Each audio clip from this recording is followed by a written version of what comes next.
en esta invitación, que no es solo de Fernando, sino que le agradezco a toda la gente de la École Lacanienne que me hayan invitado, o sea, Fernando, Sandra Filippini y Diego Nin. Muchas gracias. Y ellos me hicieron llegar, ante la charla, como 3 preguntas como para tener un eje la que les gustaría que desarrolle, y me parece fantástico. O sea, decidí tomar esas 3 preguntas como para armar un eje de lo que puedo decir, ¿no? La primera pregunta era, que me transmiten, era ¿por qué escribí el libro? Bien, les digo la verdad, si yo fuera Oscar Wilde, o mismo si yo fuera Bob Dylan, les contaría, no sé, 16 versiones de cómo escribí el libro. Hoy les contaría una distinta que la que conté antes y qué sé yo, pero no es mi estilo. Yo soy más socrático, digamos, yo les voy a contar, o sea, siempre que me lo preguntan digo lo mismo porque no sé si es la verdad, pero es lo que a mí me decanta como verdad de cómo surgió el libro, y seguramente algo de verdad tiene. Obviamente es más seductor el estilo Oscar Wilde, pero mi estilo es más como más marido que amante, digamos, en este punto. ¿Sí? Y ¿cómo surgió el libro? Surgió de mi necesidad de terminar el análisis. O sea, pero no el análisis, cuando digo terminar el análisis en este caso, no quiero decir la transferencia, porque yo la transferencia, digamos, se había agotado para mí.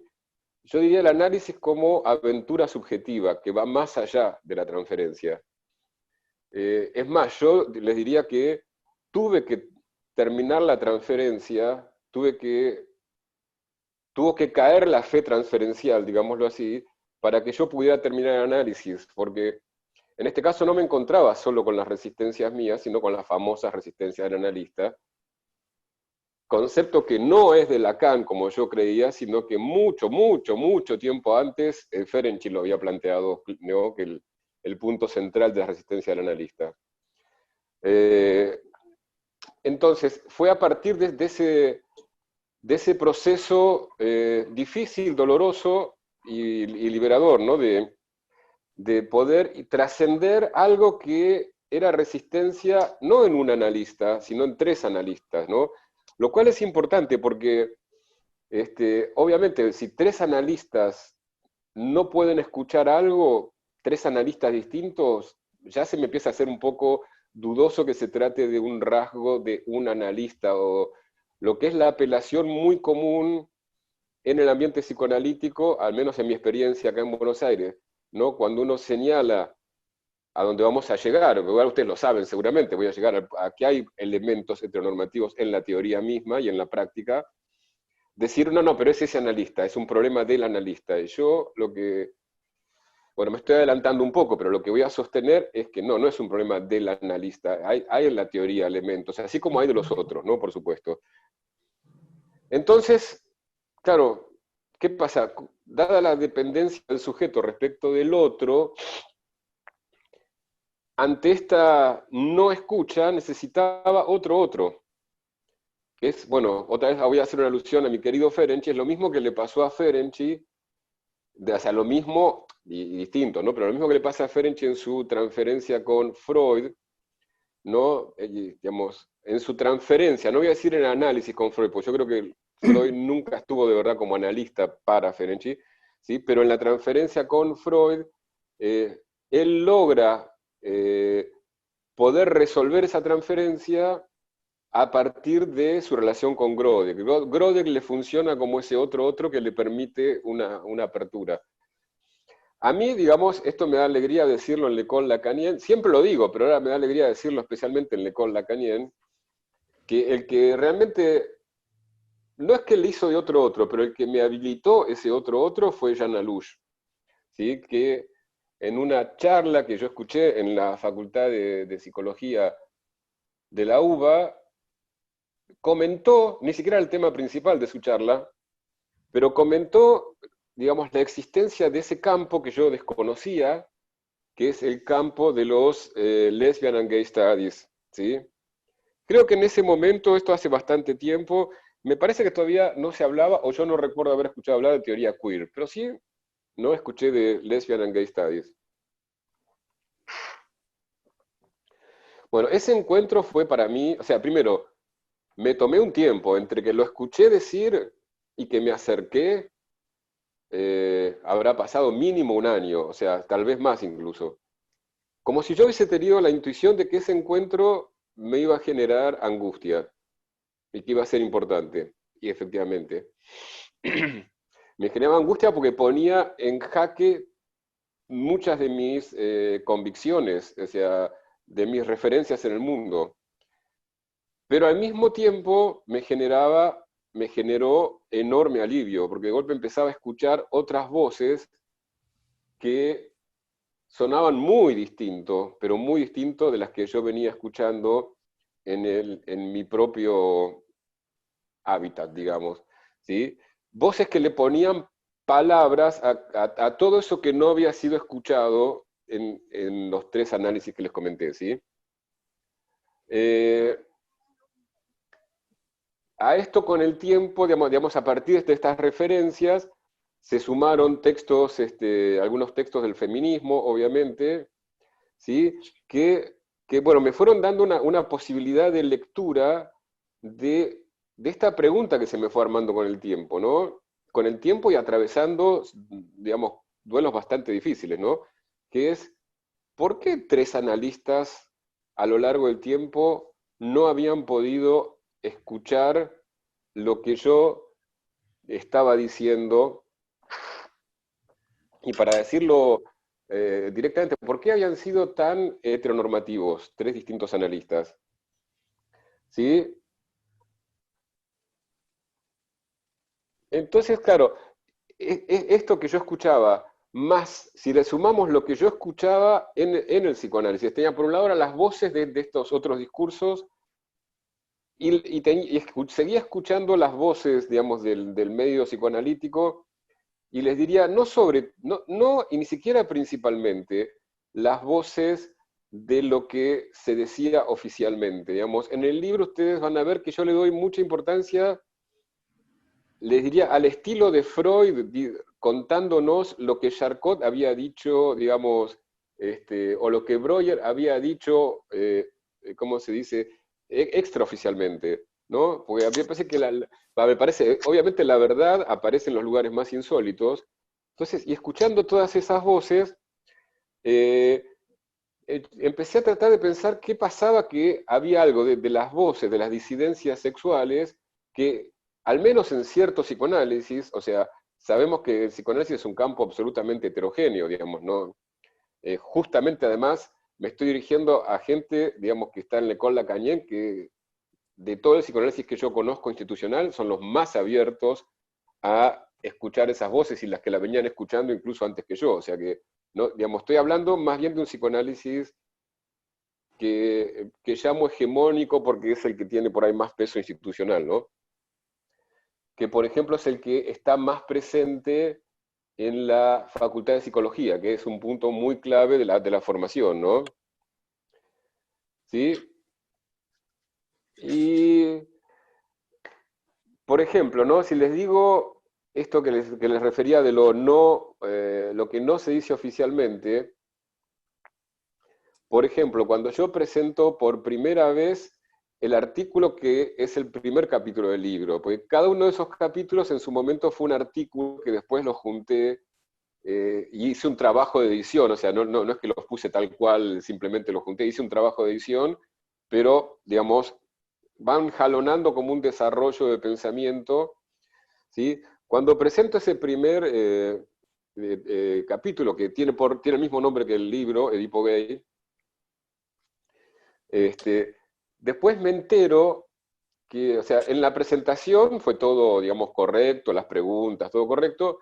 Después me entero que algunos de los analistas varones que estaban ahí, amigos míos, muchos de ellos, digamos, hicieron chistes machistas y homófobos respecto a la presentación. Digo, ahí aparece, digamos, esta cosa bastante recalcitrante de la heterosexualidad, pero ahora no me refiero, obviamente, no sé si obviamente, no me refiero a la heterosexualidad como modo de relación sexoafectivo, con eso está todo bien, sino a la heterosexualidad como régimen político. Eh, y entonces, bueno, empecé a hacer esta lectura que obviamente era algo que hacía por mí, pero me parece que hay algo que nos pasa a las disidencias sexuales, que tenemos bastante conciencia, no sé, obviamente digamos, no voy a universalizarlo, pero es bastante común que tenemos conciencia que este trabajo que estamos haciendo al mismo tiempo depende de una lucha colectiva, o sea, de no haber existido los lesbian and gay studies, que a su vez dependen de una lucha colectiva, son digamos, la rama teórica de una lucha colectiva, ¿sí? Entonces creo que para nosotros es muy claro que nuestra enunciación, digamos, depende de algo que nos antecede y que la habilita y que costó mucho, que costó poner el cuerpo, arriesgar mucho, ¿sí? Y que al mismo tiempo no lo hacemos solamente eh, por nosotros mismos. Me parece que siempre está esta conciencia de que es un acto que de alguna manera nos habilita, pero al habilitarnos está habilitando a otros. Eso me parece que es central, digamos, no es solamente, no se queda en uno mismo. No sé si lo expresé bien, pero bueno, creo que se entiende. Y entonces fui avanzando para... Gracias, no me distraje un momento porque había un mensaje, gracias al que sí. Sí, obvio, yo soy súper consciente, y hasta diría que soy consciente de ello también como analista, ¿no? Porque una de las cosas que me pasó, no va a dar el tiempo para todo, obviamente, ¿no? Pero a partir de todo este recorrido que yo fui haciendo, que le estoy tratando de contar y seguiré intentándolo, es que cambió en alguna medida mi manera de pensar lo que es un sujeto. Y un sujeto también es efecto, primero que es efecto también de las relaciones de poder, desde luego. Y en las relaciones de poder, obviamente, digamos, se incluyen todas estas luchas por el derecho a tener una vida vivible. Eh, entonces, en función de esta variable, digamos, se me fue imponiendo cada vez más esto que Fernando nombraba, lo testimonial, y que tenía que ver con... voy a tomarle prestadas palabras que me parece, una expresión que me parece muy buena de Fabrice Bourlet, ¿no? Que era sacar al homo analista. Es decir, quiero decirles que me pareció con el tiempo que era sumamente importante no hablar desde el lugar neutro, desde el lugar de un analista, perdón, no situado, sino por el contrario, me parece que parte de la apuesta ético-política era hablar como homoanalista, que esa es la expresión que me encanta de Fabrice Bourlet, ¿no? ¿Por qué? Porque como seguramente la mayor parte de ustedes o todos saben, si uno no se explicita como homoanalista, el supuesto es el heteroanalista, porque en este régimen en el que vivimos lo que está supuesto es la heterosexualidad. Esto me parecía a mí, esto es decir, les voy a decir que me parece que es el punto más importante de mi libro, que es un punto que no les voy a decir que fue fácil. De hecho, uno tiene miedo de quedarse sin trabajo, uno tiene miedo de quedar excluido, cosas que no pasan finalmente, como muchos fantasmas finalmente no terminan por ser reales, pero incluso, digamos, casi todos mis amigues me decían, no lo hagas, es exponerte demasiado, es perjudicar, pero ¿vieron cómo es de testarudo? ¿Qué cosa? Cierta verdad que a uno se le impone, que hasta cierto punto ni siquiera uno la elige demasiado, que para mí era la apuesta política, ético-política más importante, ¿no? Decir, me parecía que era ir un paso más del paso tan importante que habían dado el movimiento de liberación gay. Voy a decir un hecho puntual como símbolo, porque este paso se dio, se da infinidad de veces, ¿no? Pero como poner, digamos, el mito sería cuando el movimiento de liberación gay se dirige a la Asociación Americana de Psiquiatría pidiendo la despatologización de la homosexualidad y les dice: no dejen de hablar de nosotros, hablen con nosotros. Ese me parece un paso fundamental. ¿Mm? Pero me parecía que ahora era sumamente importante decir, no es solamente hablen con nosotros, sino, no, nosotros somos parte de la producción del saber. No es que los que producen saber van a hablar con las disidencias sexuales. No, las disidencias sexuales está también en la producción del saber. ¿Sí? Y era descompletar, me parecía a mí, que era descompletar la supuesta producción heterosexual del psicoanálisis, ¿no? Era decir, bueno, acá también estamos esas voces, no es solamente las voces de las que nos ocupamos, estamos presentes, somos parte de la tribu, digamos así. Entonces me parece que la apuesta fundamental, casi les diría que eso está, no, casi les digo, incluso eso está bastante más claro en la segunda edición, porque en la segunda edición, y esto tiene que ver con la tercera pregunta que me hicieron, o sea que después capaz que vuelva, en la segunda edición, por efecto de lo que produjo la primera, o sea, lo que produjo la publicación, ahí me animé a ir bastante más, pisar bastante más fuerte y ser mucho más explícito en cuanto a mi, a yo como homoanalista, ¿sí? Esa me parece que es fundamental. Es más importante eso que cualquiera de las hipótesis teóricas del libro, en mi opinión. Me parece que parte del efecto que tuvo la publicación del libro tiene más bien que ver con eso. Porque si bien pero estaba como tímidamente en la primera edición, la gente sabe leer y sabe que ese libro no lo hubiese hecho un heteroanalista. Estoy seguro que ese libro no hubiese sucedido, no hubiese sido escrito por un heteroanalista. Y la gente lo lee eso. Bien. Y después la otra apuesta fuerte del libro, después, digo, me parece que la apuesta es más importante que las hipótesis. Las hipótesis, como todo conocimiento, es un borrador. O sea, las hipótesis pueden ir cambiando, pero era decir esto, plantarse y decir, acá estamos nosotros y hay algo que ustedes, comunidad de los psicoanalistas, digamos, o muchas comunidades de los psicoanalistas, no están escuchando. Esa era parte de la apuesta, digamos, que yo quería. Eso me parece que son las dos apuestas más fuertes. Después están las hipótesis, ¿sí? Que no digo que no sean importantes, pero me parece que estas dos apuestas pesan más, porque son ético-políticas, no son solo teóricas. Bueno, esa es lo que, digamos, la primera pregunta que me habían hecho, ¿no? ¿Por qué escribí el libro? A ver, resumiendo entonces. Lo resumí para decir, acá estamos, lo resumí para poder vivir mejor, lo resumí, dije, no sé por qué, bueno, lo publiqué, no sé dónde salió del resumen que les estoy haciendo, supongo. Y eso, digamos, lo más importante es eso. Y para decir, escuchen, lo escribí para decir, escuchen esto, y les digo que es una tarea, no siempre, pero muchas veces es muy difícil,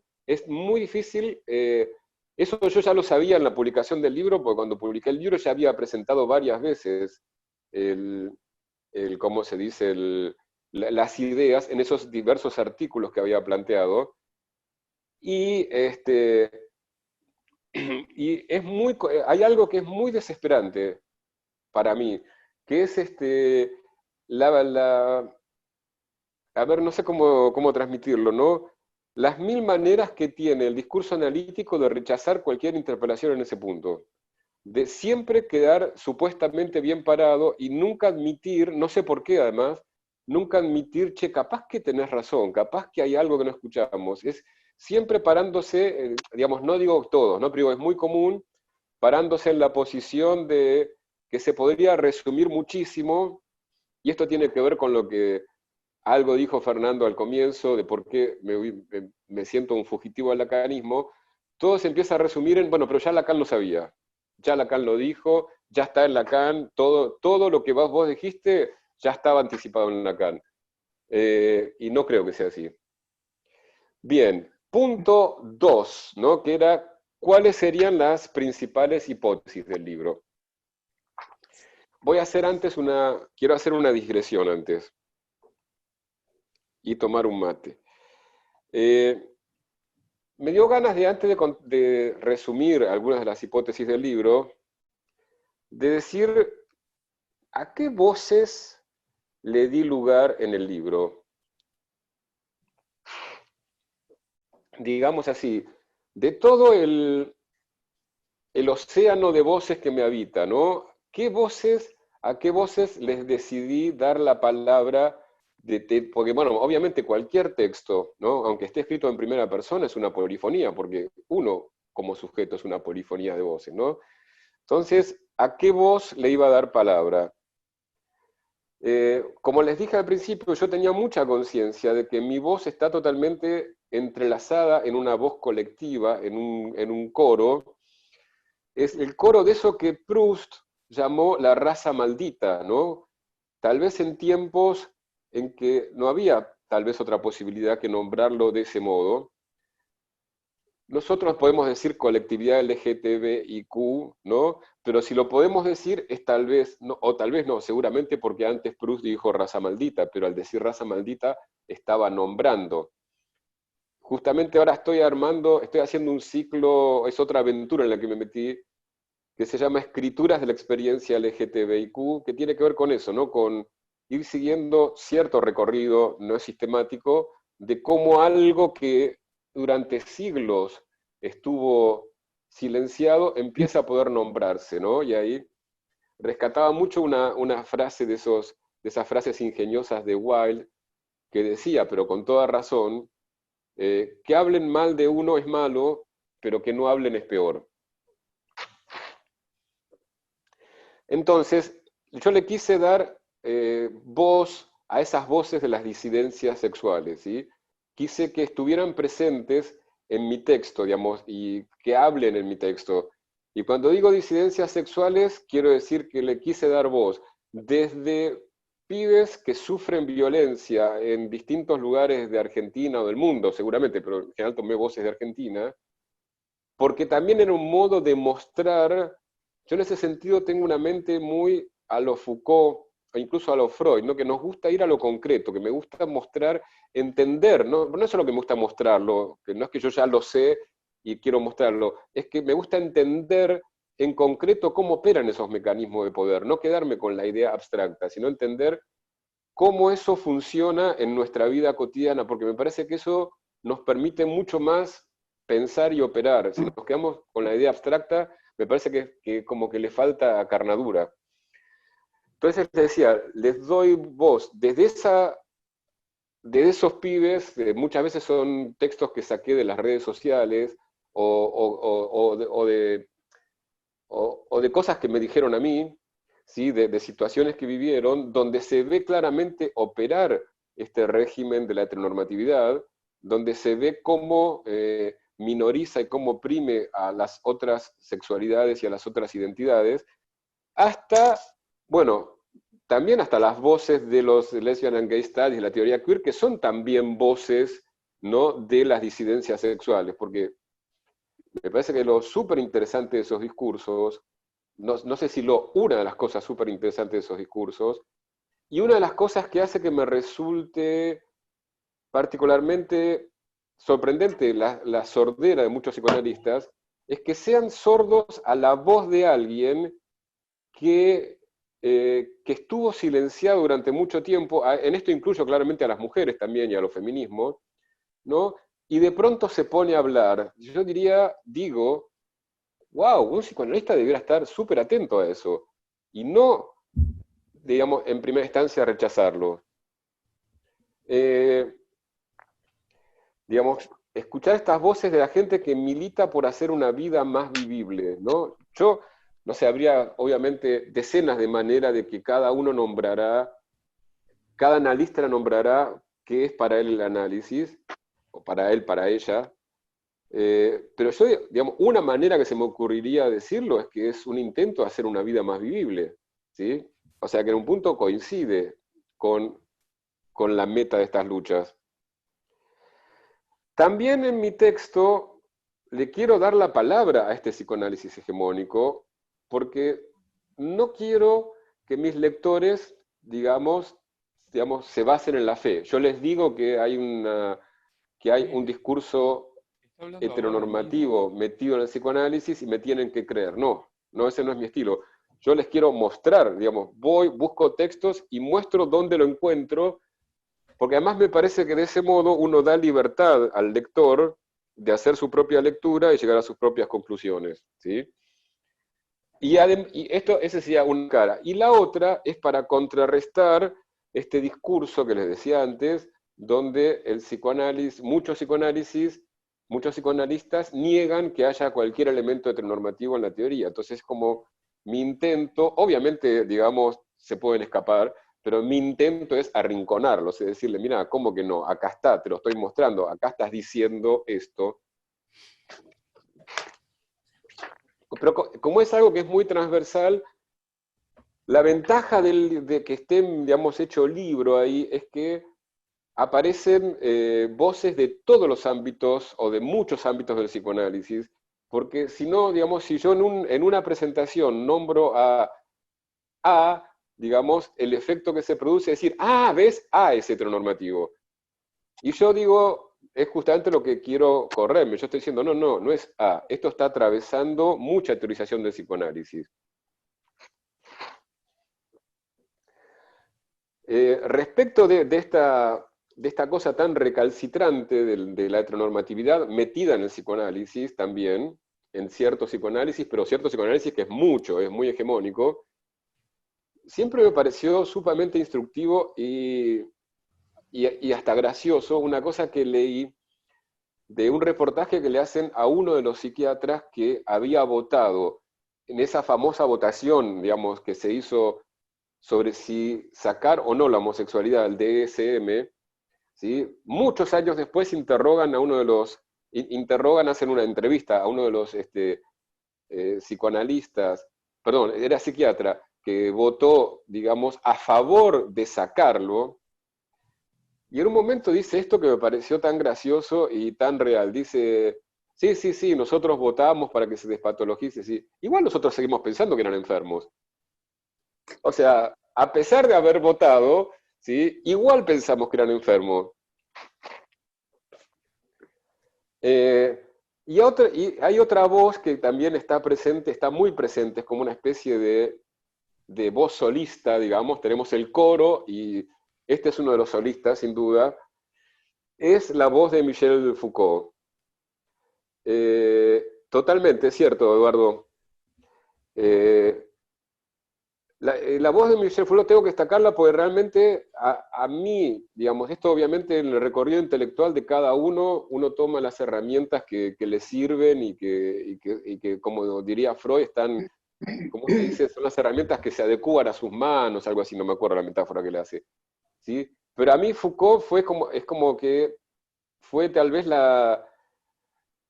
respecto del libro, es la teoría que más me ayudó a pensar la heteronormatividad del psicoanálisis. Sobre todo, digamos, tampoco conozco bien toda la obra de Foucault realmente, sino que me refiero a la historia de la sexualidad, básicamente, y a muchos y súper interesantes reportajes que él hace, digamos, respecto de los temas de la historia de la sexualidad. Esa es una voz que está absolutamente presente. De hecho, creo que digamos, podría haber sido otro subtítulo del libro, algo así como Edipo Gay, lectura Foucaultiana de la heterosexualidad del psicoanálisis. Obviamente estamos hablando de mi Foucault, lo que yo, que ni siquiera soy filósofo ni soy experto, pude extraer de mi lectura de Foucault, pero debo decir algo, la verdad, ¿no? Que Foucault, perdón, hubo un escrito, pero no, se me pasó, disculpen. Eh, así, pero va, me perdí. ¿Vieron cuando perdí el hilo? No importa. Eh, bueno, entonces ahora sí vayamos a las hipótesis. Sí, ya sé lo que iba a decir. Que sí, leemos, me parece que es un mérito enorme de Foucault, enorme, no sé, debe tener que ver con cómo es la institución universitaria, supongo, digo, que ha generado una cantidad enorme su obra ha sido extremadamente fértil, generó una cantidad enorme de variedad discursiva y no generó ninguna ortodoxia. Eso me parece que es una cosa pero fabulosa absolutamente, ¿no? Diría que casi todos los lesbian and gay studies y la teoría queer en un punto, digamos, tienen una raíz Foucaultiana, pero dio lugar a muchas flores muy distintas. Bien. Entonces, ahora sí, habiendo hecho esta digresión sobre las voces, voy a contarles las principales hipótesis del libro, o mejor dicho, las que yo me acuerdo que son las principales hipótesis del libro, porque obviamente el libro para mí ahora, digamos, no sé si soy el mejor lector de mi libro, o sea, y además mi pensamiento siguió por otros lados. Pero bueno, claramente la principal hipótesis, eso sí estoy seguro, es decir, hay elementos heteronormativos en la teoría y en la praxis del psicoanálisis. En esa hipótesis es sumamente importante el hecho que yo digo, hay elementos heteronormativos. Nunca dije, ni pienso, que el psicoanálisis es una teoría heteronormativa. Si yo pensara eso, no sería más psicoanalista. O sea, y es más, el psicoanálisis tiene muchísimos elementos deconstructivos, ¿no? Empezando por ¿cómo se dice? Estoy buscando un adjetivo que no encuentro. El esencial no me gusta, pero el fundacional, ahí está, descubrimiento freudiano de que el objeto de la pulsión es contingente. O sea, ya ahí tenemos una potencialidad tremenda. La macana es que, como lo digo varias veces en el libro, lo digo varias veces porque es algo sumamente importante, en el mismo texto, o sea, en 3 ensayos, donde lanza ese estallido, al mismo tiempo lo vuelve a encauzar dentro de las etapas de la libido y, como se dice, y a los pocos párrafos vuelve a aparecer la sexualidad normal. Entonces, yo diría que el psicoanálisis está todo el tiempo en esa tensión entre pasar a algo más queer y mantenerse dentro de la heteronorma. Freud mismo creo que estaba tensionado entre lo que él era como persona, como alguien orgiástico y al mismo tiempo un burgués judío, burgués vienés, ¿no?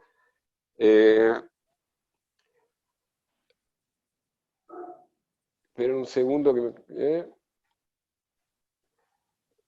Y bueno, yo creo que parte de esta inmixción o sea, obviamente en el libro, no sé si obviamente, en el libro no me dedico a subrayar todos los elementos deconstructivos que hay en el psicoanálisis, porque no es el objetivo del libro. O sea, en el libro yo me dedico, porque me parece que es la tarea importante de hacer, es a ubicar los elementos heteronormativos. Esto no quiere decir que yo desconozca a los otros, sino que no es de lo que me ocupo. ¿Sí? Como parte de esta inmixción de heteronormatividad en el psicoanálisis, o tal vez como parte del deseo o de la política que permitió que esa inmixión exista en el psicoanálisis o que le dio lugar, ¿sí? Aparece esto que les decía que es, no solo que muchos analistas no ven esta inmixión de heteronormatividad, sino que no la quieren ver.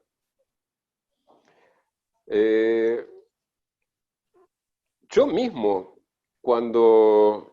hasta que hice todo este proceso, era sumamente heteronormativo. Creo que todos estamos en primera instancia, no sé las generaciones más jóvenes, ¿no? Que ya nacieron en un mundo distinto en este sentido, pero al menos los que venimos de otro mundo, digamos, que el de ahora, estamos absolutamente formateados por la heteronormatividad. Entonces yo diría, yo no le reprocharía a mis analistas haber sido, como fueron, profundamente heteronormativos, porque me parece que eran limitaciones que no eran personales, justamente.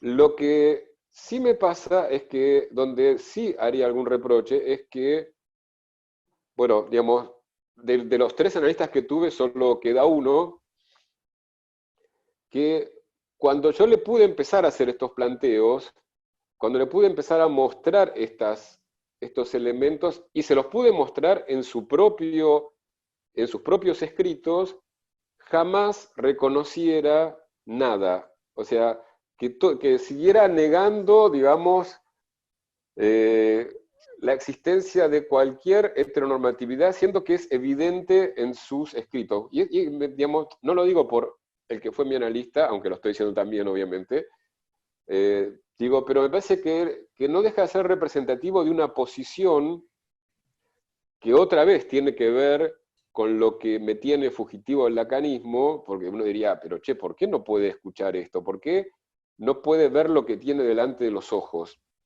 ¿Sí? Y entonces me acordé de esos filósofos medievales que, si la anécdota que me contaron es cierta, pero creo que sí, eh, que se negaban a contar los dientes para no enterarse que Aristóteles se había equivocado en la cuenta de los dientes. O sea, creo que es esa la lógica que está en juego.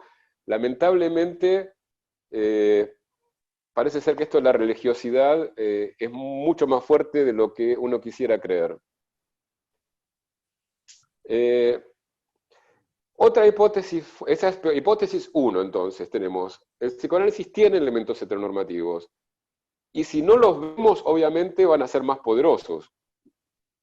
Hipótesis 2 es una hipótesis de por qué están estos elementos heteronormativos, ¿no? Y ahí es donde Foucault fue una herramienta fundamental para mí, ¿no? Porque Foucault me hizo ver algo que en mi formación de psicoanalista no estaba, pero estaba muy, muy poco subrayado, que era toda la dimensión política de la sexualidad y toda la regulación de la sexualidad y de los cuerpos y de las identidades, ¿no? Todo ese dispositivo que Foucault llama dispositivo de sexualidad, verlo, digamos, me hizo estallar la cabeza porque empecé a ver la sexualidad, digamos, yo en general cómo la veía, digamos, la veía con parámetros que sigo pensando que son muy válidos, ¿no? La veía desde la relación al deseo, al goce, al amor, todo súper válido, y la veía sobre todo como, digamos, referida a toda la sexualidad infantil, cosa que sigo pensando que es fundamental.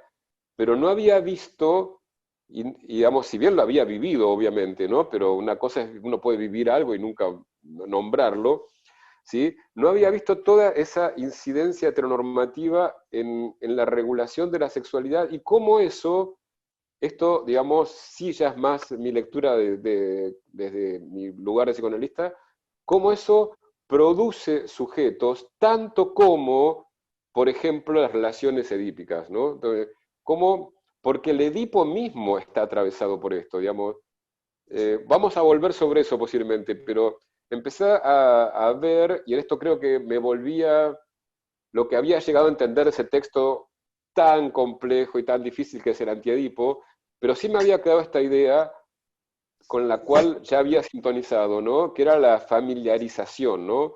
Sentí que el Edipo, como venía contado en la doxa psicoanalítica, era un Edipo familiarizado, no abierto, ¿no? Esos padres se volvían como figuras soberanas y no sujetos abiertos a todas las variables de clase económica, de raza, de religión, de todo lo que es de la historia, del momento histórico, ¿no? Entonces, bueno, esta fue una herramienta re poderosa, ¿sí? Que me hizo entender que las relaciones de poder constituyen subjetividades. Y también hice una especie de hipótesis secundaria a esta, que es, ¿por qué no se ve esto? ¿No? ¿Por qué ha sido tan desconocido dentro de la doxa psicoanalítica que la relación de poder funda subjetividades? Mi hipótesis ahí es, por lo menos hasta donde yo llegué, es que realmente, como suele suceder, algo se lo ve a ver, tengo una idea, no sé si se puede transmitir, algo se lo ve en la diferencia. Como en general la clientela del psicoanálisis está en una posición en relación a las relaciones de poder bastante parecida a la de su analista, me parece que eso hace que sea un poco más difícil de ver cuánto cuenta la diferente ubicación en la relación de poder en cuanto a las posibilidades y a los modos de subjetividad. Bien.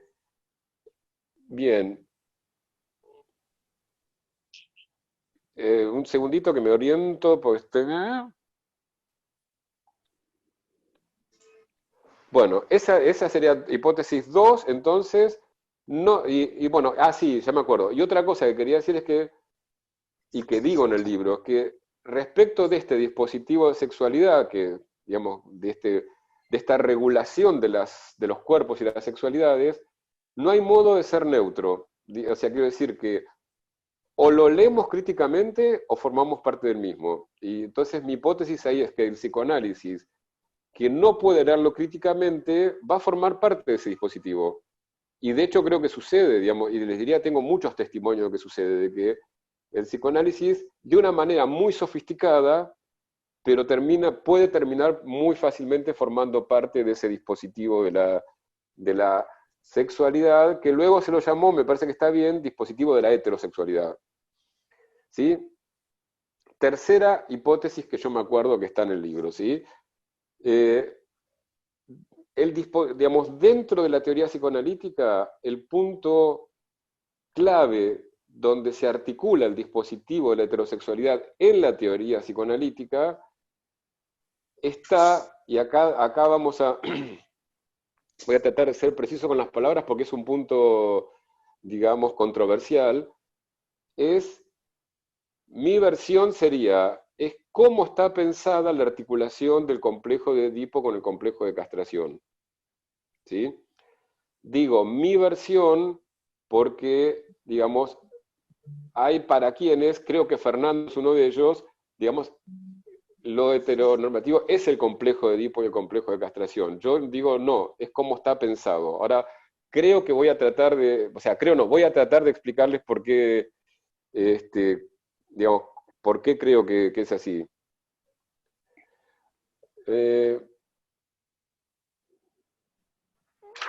A ver, digamos, ¿a qué me refiero yo o sea, por qué, digamos, planteo no descartar el complejo de Edipo y el complejo de castración, sino leerlos de otro modo? O sea, mi idea es, leamos esto de otro modo. O sea, obviamente no voy a suscribir la versión estúpida del complejo de Edipo complejo de castración. La versión estúpida llamo yo a la que se usó como argumento en Francia al momento de la discusión del Pax o de la discusión del matrimonio igualitario, ¿sí? Es la versión de que un niño debe tener necesariamente un papá y un mamá porque tiene que haber una pareja heterosexual en el origen de un sujeto. Bueno, eso me parece una estupidez total. Me parece incluso más grave como estupidez porque es algo que desconoce las evidencias. Y eso me parece una posición muy lamentable. ¿Por qué digo desconoce las evidencias? Porque si, en su momento investigué el tema. Si vamos a la investigación de alguien que no se lo puede acusar de ser tendencioso, de una institución, digo, que no se puede acusar de ser tendenciosa respecto ni del psicoanálisis, ni de, ¿cómo se dice?, ni de la teoría queer, que es la Sociedad Americana de Psiquiatría, nos dice que los hijos de las parejas homoparentales no tienen ningún tipo de diferencia de los hijos de parejas que no lo son. O sea, esa es la evidencia. Después tenemos que pensar, pero no podemos querer imponer el pensamiento sobre la evidencia de lo que está pasando. Sí, o sea, esa versión del complejo de Edipo claramente no es la que yo voy a defender, eso creo que quede claro. Pero entonces ustedes me dirán, bueno, ¿y qué queda del Edipo si vos sacás ese lado heteronormativo? ¿A qué llamás Edipo? Porque, como siempre sucede en la vida, pero sucede mucho en el psicoanálisis, hay un tema de palabras, de, bueno, ¿qué estamos nombrando? Porque a veces la discusión, a veces hay una discusión auténtica y a veces es todo un gran malentendido de palabras. Dice que alguien que admiro profundamente, debo decir la verdad, dice Gail Rabin, ¿no? Dice, de manera muy general, esta es una cita, dice, el complejo de Edipo es la máquina que hace los modelos adecuados de individuos sexuales. Y yo digo, sí, así como está pensado, tiene razón. Pero también digo, pero no es solo eso, ¿sí? ¿A qué llamo yo complejo de Edipo y por qué digo no lo quiero sacar? Porque, digamos, también llamo yo complejo de Edipo al hecho de que las primeras relaciones eróticas de un sujeto se dan con sus cuidadores. No importa, digamos, no tiene por qué ser una pareja heterosexual. Pero esas relaciones, esas primeras relaciones eróticas que van a marcar mucho a ese sujeto, se dan con esos cuidadores. Eso me parece que sigue siendo verdad. O sea, yo diría que las etapas de la libido son un prejuicio freudiano. Ahora, que la sexualidad se constituye en primera instancia, no solo, pero en primera instancia, en relación a los primeros cuidadores y que esa genera marcas muy fuertes, digamos que el campo de tensiones eróticas o gozosas, amorosas en que está inmerso un sujeto en su origen, va a dejar marcas indelebles, eso sí lo sigo creyendo. Y eso es una de las cosas que yo llamaría Edipo, que el sujeto depende del otro y que establece con el otro una relación que yo llamaría libidinal, me parece que sigue siendo cierto, que esa relación libidinal va a influir mucho en cómo él se constituya, él, ella se constituya como sujeto deseante y gozante, me parece que sigue siendo verdad, ¿sí? Y también me parece, y esto también quisiera mantenerlo, que si desheteronormativizamos el relato de la estructura edípica como una estructura donde hay una terceridad que descompleta una relación dual, alienante, me parece que sí, eso yo con eso me quedo. O sea, el hecho de que hace falta un tercero para poder romper una relación de alienación al otro y de respuesta al deseo del otro, esa estructura yo la mantendría.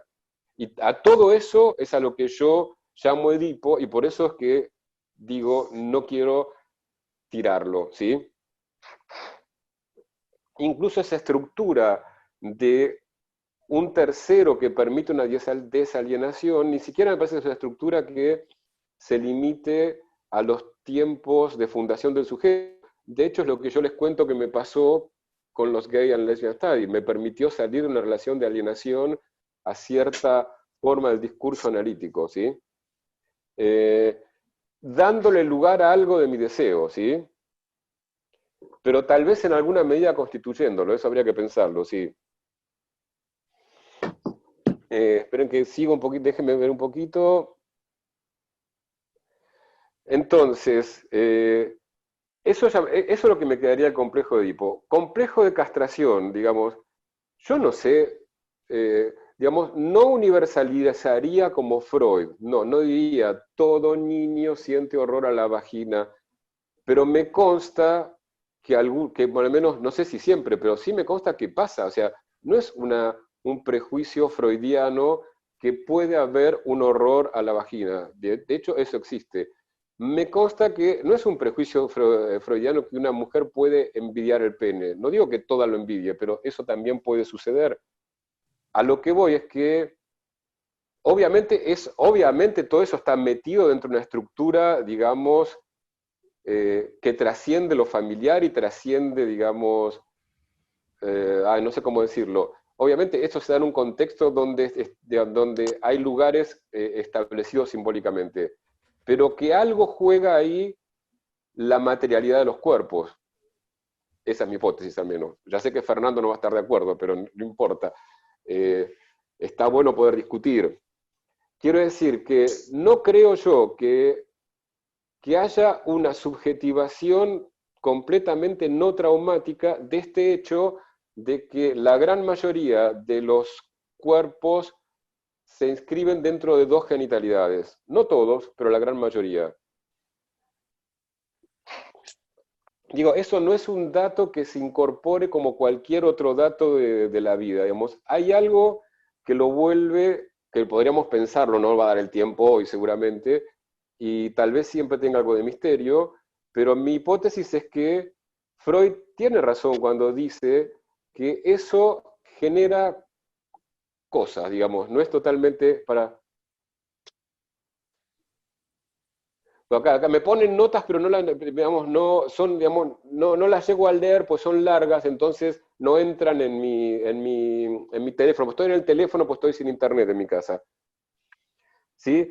Bien, sigo un poco con el desarrollo de esto y ya termino. Eh, Creo que todo esto, digamos que hay un punto clave en todo esto, es cómo pensamos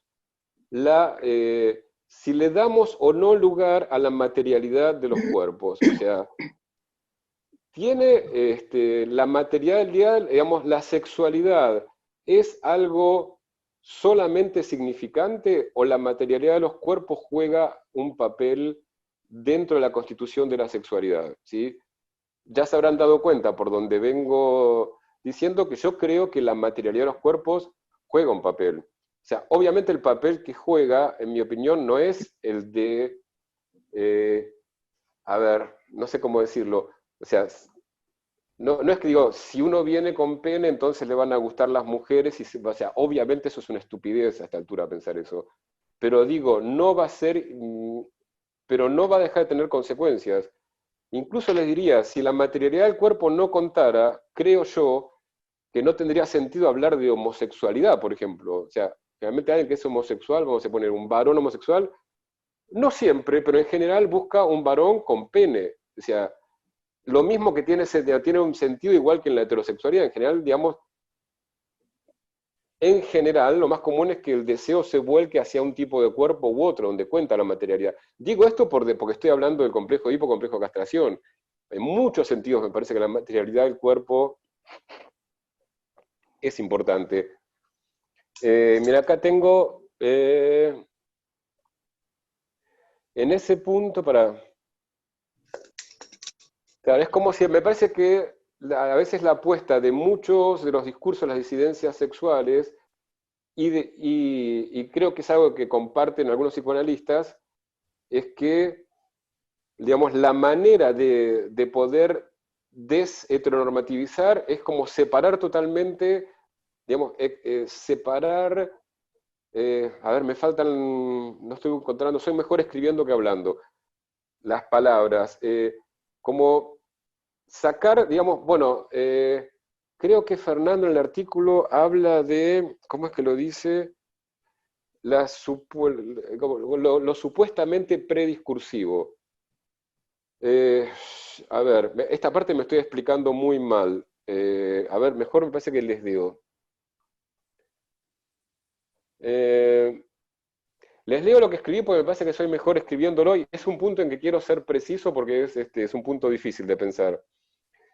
Digo, que una manera de salir del atolladero fue separar completamente la sexualidad de cualquier cosa natural, ¿sí? Declarar la sexualidad enteramente significante, independiente de eso que yo llamaría la materialidad de los cuerpos. Creo que la idea es que esa es la única manera de escapar de la heterosexualidad obligatoria en la medida en que ella, o sea, la heterosexualidad obligatoria minoriza y oprime a todas las otras formas de expresión sexual y de género.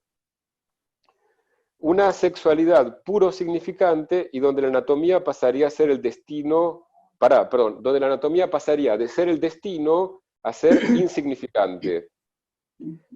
Creo, por ejemplo, que es la idea de Fernando, cuando en el artículo de Ñácate, donde reseña mi libro, dice que, y acá es una cita de Fernando, entiendo que diferencia sexual, sistema sexo-género y heterosexualidad obligatoria excluyen toda otra deriva posible. Bueno, mi apuesta es distinta. O sea, mi apuesta es que no excluyen toda otra deriva posible.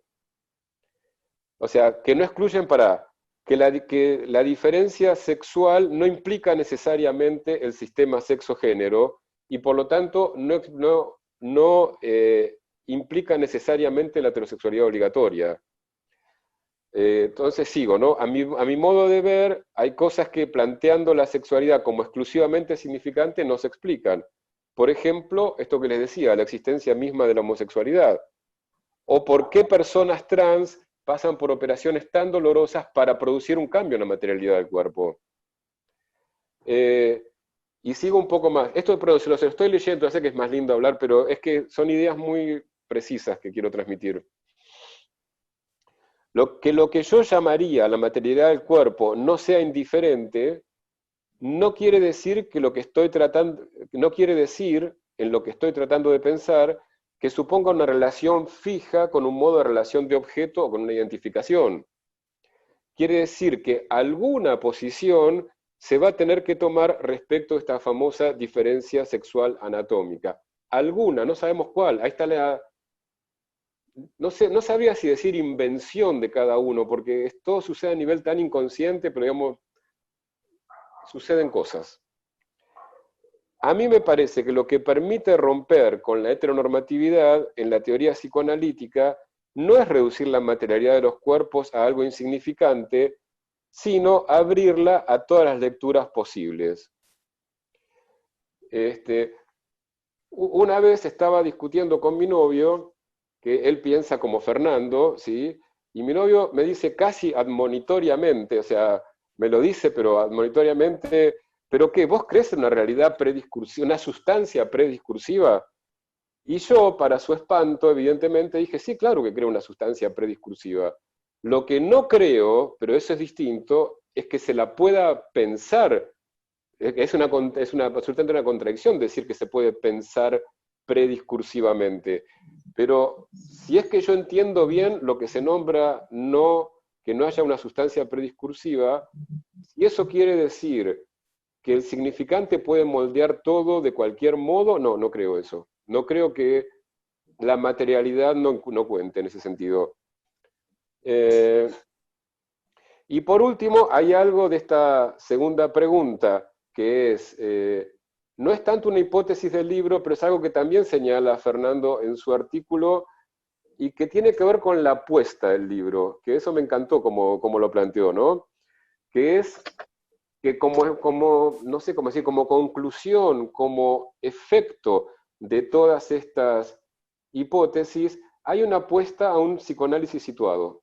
Es decir, un psicoanálisis que no deje de tener en cuenta en la constitución del sujeto todas estas implicancias de las relaciones de poder. Que sepamos que no existe, dicho de otro modo, no existe el sujeto universal. No se puede hablar de el sujeto, digamos, o empobrece mucho hablar del sujeto si no se sitúa de qué sujeto estamos hablando. Digamos, me parece que para escuchar de verdad hay que escucharlo como sujeto situado.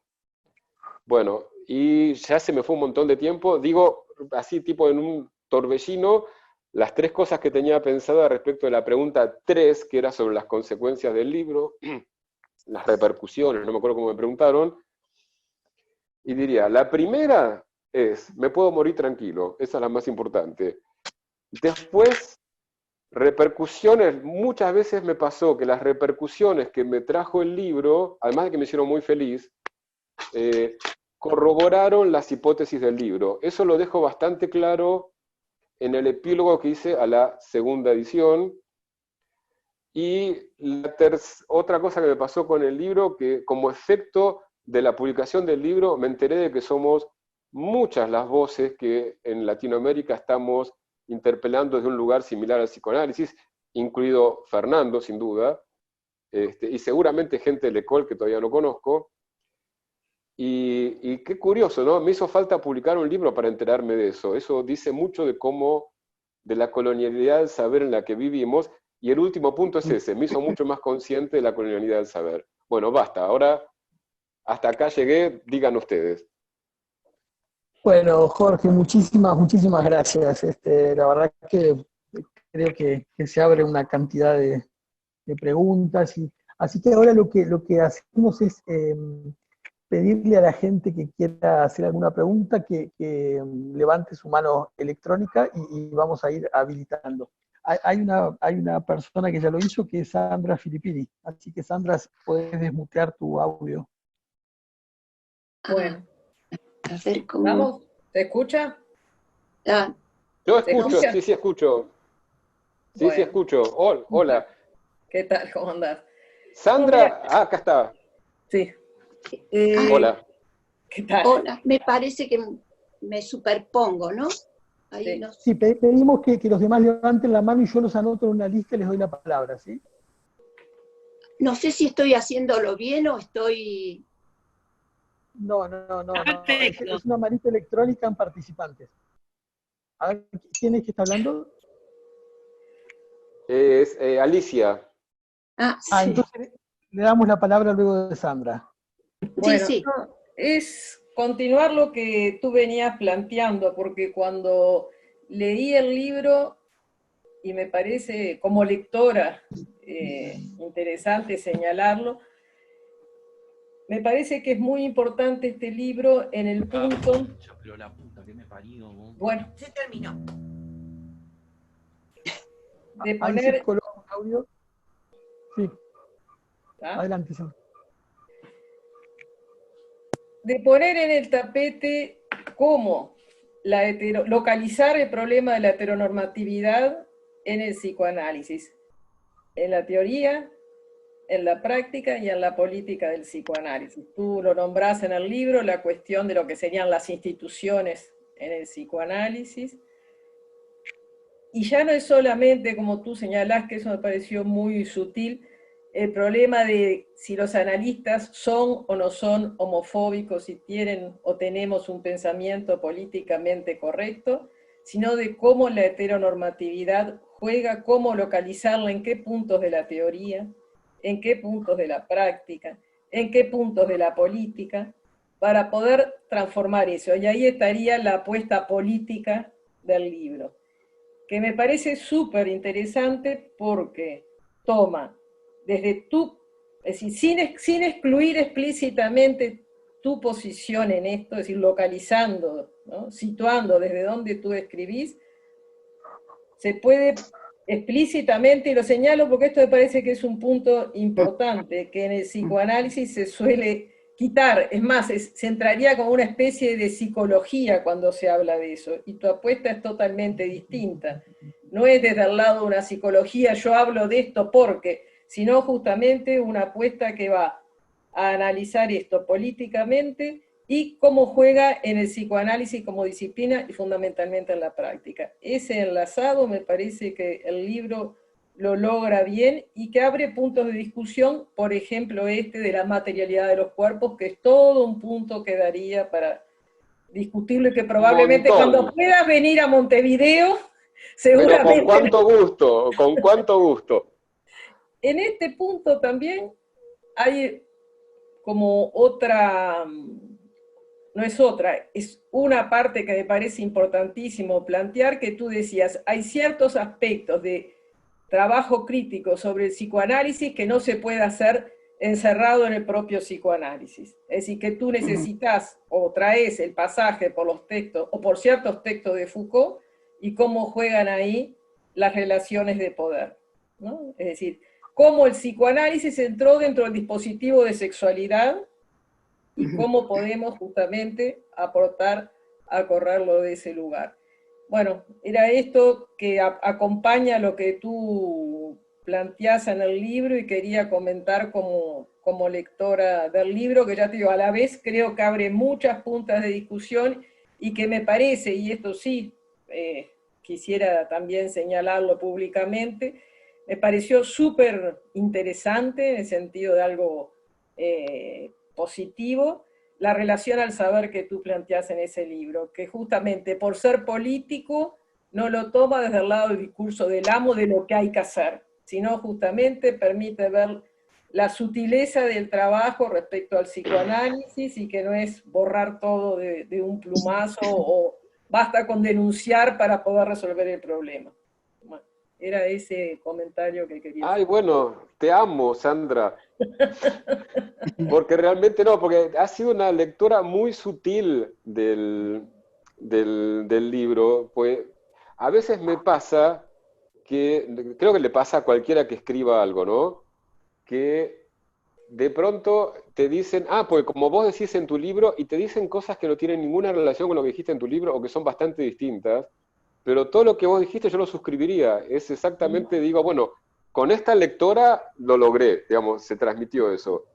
Solo agregaría esto, pero que está como simplemente por deseo de destacarlo una vez más, que es que esa dimensión política produce subjetividad.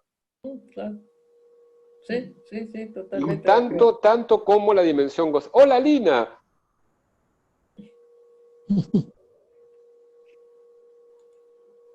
¿Cómo Hola seguimos, Jorge, ¿cómo te Fernando? va?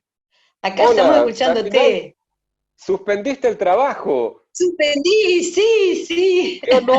Qué honor me hiciste. Muchísimas gracias. Bueno, bueno. ¿Cómo seguimos, Fernando? Sí, perfecto, no lo estaba esperando, pensé. Después de los saludos. Está Alicia. Alicia pidió la palabra. Vamos, Eh, Alicia. Ahí tengo la... bueno, la intervención de Sandra un poco me ayuda a esta idea que cuando en esta apuesta, Jorge, donde vos decís esta resistencia, tomo la palabra, resistencia de los tres analistas, de no poder escuchar, sino que no se trata solamente, a ver si te seguí, de no poder escuchar, sino que es algo que está también en la teoría. Entonces, me parece que esta apuesta actualiza esta pregunta que se hace Foucault en la voluntad de saber, cuando dice, si ya, se pregunta, si ya estaríamos liberados de una historia de la sexualidad que es una crónica de las resistencias crecientes que se van Claro. presentando. Entonces me parece que ahí es una visión, que hizo puntualizaciones Sandra en la teoría, en lo político, no circunscrito a estos tres analistas o a un tipo de psicoanálisis, sino que es discursivo, digamos, porque también en ese momento, tendría que volver a verlo, pero en ese momento también, casi en la misma hoja, dice Foucault, bueno, después de hacerse esa pregunta sobre esta resistencia en la historia de la sexualidad, esta represión, dice, bueno, aunque Freud muy tímidamente, muy médicamente, tímidamente, queda, algo así dice, queda dicho entre el discurso y el diván. Entonces, bueno, esto es lo que me veo. Y la otra cuestión es esto de escuchar, ¿no? De esas voces, como si esas voces tuvieran una verdad. Y pensar, sí, bueno, esto que también dice Foucault, si hay un sexo verdadero, si se trata de un sexo verdadero. Y otra cosita que me vino es cuando Alush dice, el sexo está en todas partes menos donde debería estar. Entonces, o sea que es ¿qué se puede decir? O sea, ¿qué verdad uno esperaría?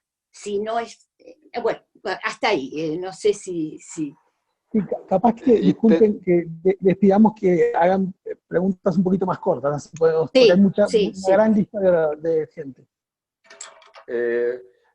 Así se me ocurren estas cosas. Respecto del sexo verdadero y la relación de la verdad en el sexo, no es un temón gigante.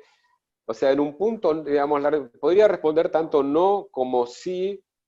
Te lo respondería con una anécdota de algo que pasó en un conversatorio en el que estuve, en otro conversatorio, acá en Buenos Aires, ¿sí? Alguien sacó alguna cita de Lacan con la que yo estaría totalmente de acuerdo, que decía algo así como, no sé, ¿quién puede decir que es un hombre, que es una mujer? O sea, como digamos, en esa línea, pero que se usaba para rechazar, como que eso alcanzara para desheteronormativizar el psicoanálisis. Y yo no estoy de acuerdo con eso. Eso es parte de la verdad, pero no es toda la verdad, porque cuando un sujeto sale a la calle y lo cagan a trompadas porque es gay, ahí sí importa si es gay o no. Y entonces la respuesta que me dio esta persona era, bueno, pero eso no le importa al psicoanálisis.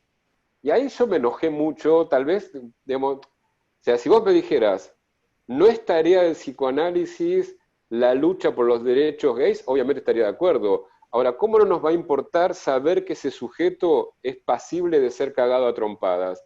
O porque es, ni hablar de una persona trans. Entonces, me parece que hay algo estallado en la sexualidad, pero también están las identidades, que por más precarias que sean, no dejan de tener efectos muy importantes, ¿no?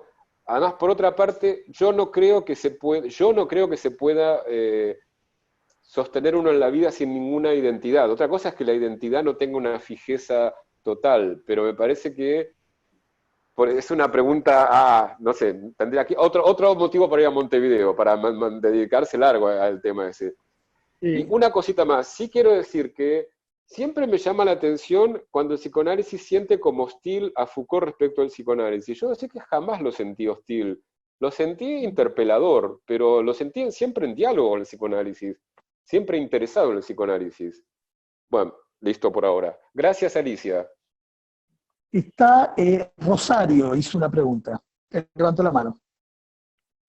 Fernando, también yo tengo ahí alzada la mano, por favor, en cuanto se pueda. Hay muchas personas con la mano alzada. Tengo la lista, ¿eh? Rosario.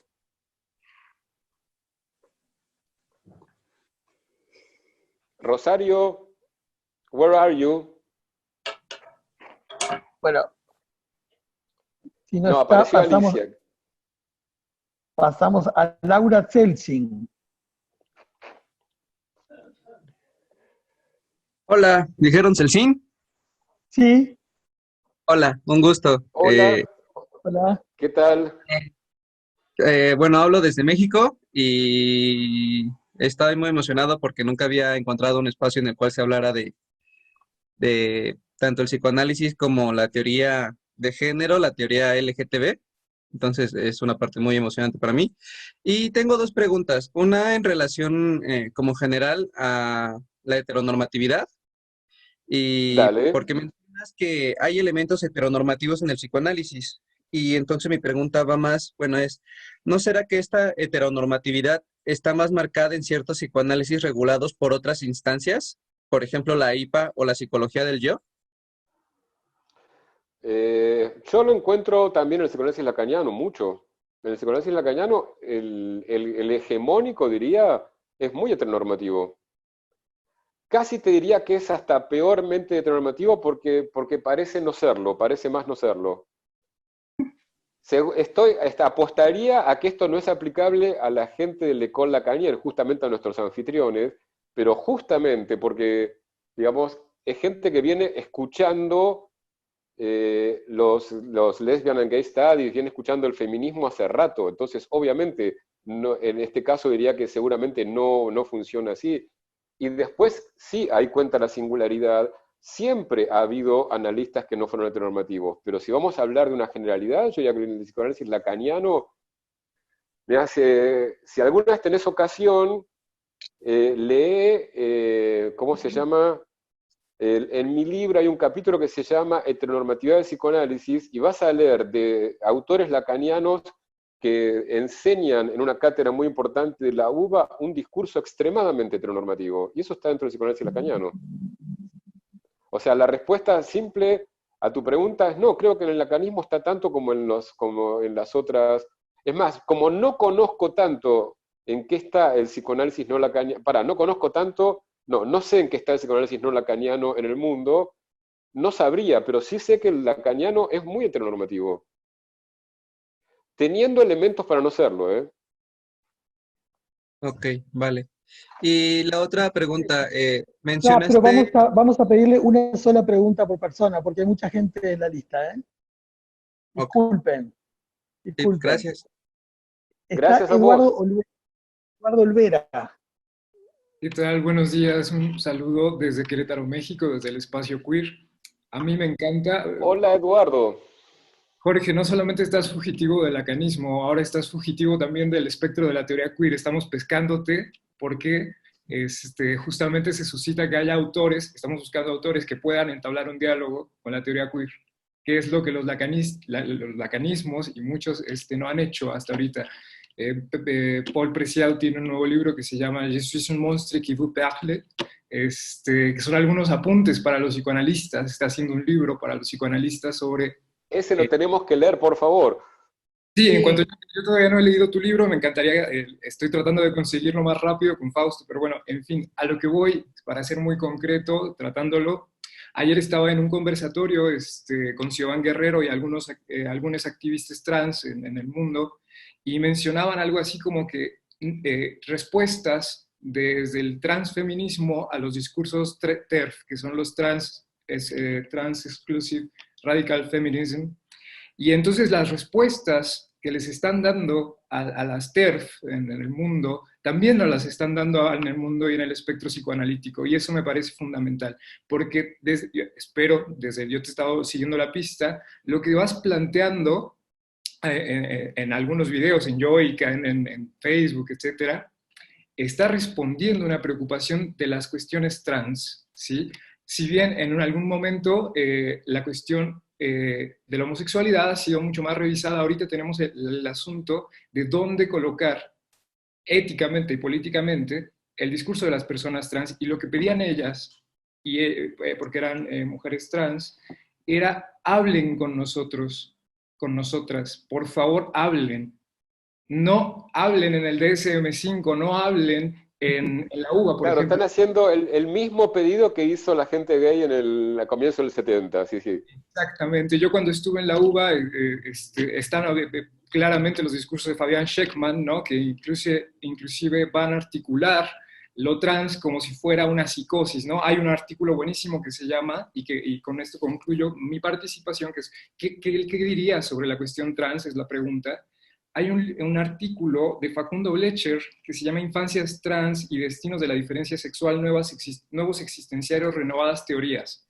Y esto justamente me parece que es una de las cosas que tenemos que estar haciendo, porque Freud, en su prólogo a la segunda edición de Tres ensayos, espera, y esto es algo que cité en Facebook, dice, espero que algún día se puedan sustituir lo que se esté diciendo aquí en Tres ensayos por renovadas y más acertadas teorías, ¿no? Y entonces aquí estamos con Buenísimo. la pregunta trans, ¿no? La pregunta trans porque si seguimos colocando, y Facundo Blecher es bastante acertado en mencionarlo, ¿no? La cuestión de la identificación, que también hay una cuestión ahí del narcisismo que tendríamos que revisar. Las personas trans están esperando una respuesta a toda la mierda que se ha dicho desde los psicoanalismos, los psicoanalismos hegemónicos heteronormativos, ¿no? Entonces, ahorita estamos ante la problemática de tener un discurso que sirva para las existencias trans, ¿no? ¿Qué tendrías que decir de eso? A mí me interesa bastante ahora que nos lo están pidiendo y están escuchando. Por eso eres fugitivo no solamente del lacanismo, sino también del espectro queer. Bueno, mira, pasa que siempre investigué, como dice mi novio, hablo desde el ombligo. O sea, siempre me interesó más la gaycidad, pero por cuestiones narcisistas. O sea que es cierto, mi libro está más centrado en eso, pero obviamente hay muchísimo, muchísimo y súper interesante para pensar respecto de lo trans. ¿Cómo tomás mate en México? Me traje una buena dosis cuando fui a Argentina. ¡Qué genio! Traje como unos 4 paquetes cuando todavía estaba... Lo que no me quedó claro, ¿es bueno o es malo estar fugitivo de lo queer? A mí me parece que es bastante bueno, porque en cuanto el espectro queer ya ha clausurado a muchos psicoanálisis, básicamente los ha sacado de fuera como discursos poco críticos, que no entienden nada sobre la polivocidad de los discursos que hay desde el lado queer o desde el lado trans. Entonces, a mí me parece que es bastante positivo, porque quien empieza a buscar, quienes empezamos a buscar desde el espacio queer y desde el espectro queer, con quién dialogar, porque históricamente se ha cerrado la posibilidad, desde lo que pasó en Francia con la cuestión de la adopción homoparental, hasta la cuestión de empezar a decir que lo trans era una cuestión de psicosis, ¿no? Entonces me parece que hay diferente tipo de gente que te persigue. Están los lacanianos, los lacanistas y lo queer, ¿no? Voy a Bueno, tener que... seguramente Perdón. seguiremos hablando, Eduardo, Ok. pero Fabiana. parece ser que hay bastante gente que quiere, y no podría Sí. decir nada sintético lo que me estás diciendo. Lo escucho y tomo nota. Está Fabiana.